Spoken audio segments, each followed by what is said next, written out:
బాబు గారు జైల్లో ఉన్న టైంలో ఆ పక్క నుంచి డ్రోన్ ఒకటి ఎగిరింది. అది బాబు గారిని ఉద్దేశించి విజువల్ తీయడానికి ఏది సైకోల్ చేసిన పని, జగన్ చేసిన పని అని రచ్చ రచ్చ డిబేట్లు, పేపర్లలో ఫోటోలు, బ్రేకింగ్లు చాలా జరిగినాయి. ఇప్పుడు మిథున్ రెడ్డి ఉన్నాడు జైల్లో, అక్కడే డ్రోన్ లోపలికే వెళ్ళింది. ఇది లోపల పేజీలో చిన్న వార్త కింద, అది కూడా రాజమహేంద్రవరం జైలు ఆవరణలో డ్రోన్లు చక్కర్లు అని ఒక చిన్న వార్త కింద. అది మనకు కావాల్సిన వార్త ఎట్లాగా, అక్కర్లేని వార్త ఎట్లా. రాజమహేంద్రవరం కేంద్ర కారాగారం ఆవరణలో డ్రోన్లు ఎగురుతున్న ఘటనలు వరుసగా చోటు చేసుకోవడం కలకలం రేపుతోంది.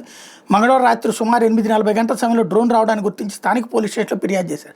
దీంతో ఎస్పీ నరసింహకిషోర్ ప్రత్యేక దర్యాప్తు బృందాలు నియమించారు.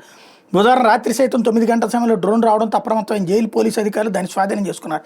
సమీపంలోని అపార్ట్మెంట్ నుంచి డ్రోన్ వినియోగిస్తున్నట్టు ప్రాథమికంగా నిర్ధారించామని జైలు పర్యవేక్షణాధికారి రాహుల్ తెలిపారు.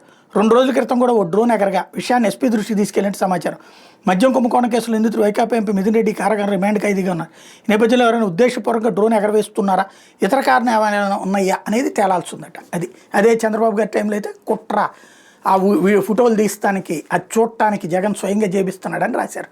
ఇప్పుడు మరి ఇది వీళ్ళు చేస్తున్నారని రాస్తారా చంద్రబాబు, లోకేష్ లేకపోతే పవన్ కళ్యాణ్ అంటే రాయరు. అప్పుడు అట్లా మాట్లాడాలి, ఇప్పుడు ఇట్లా మాట్లాడాలా?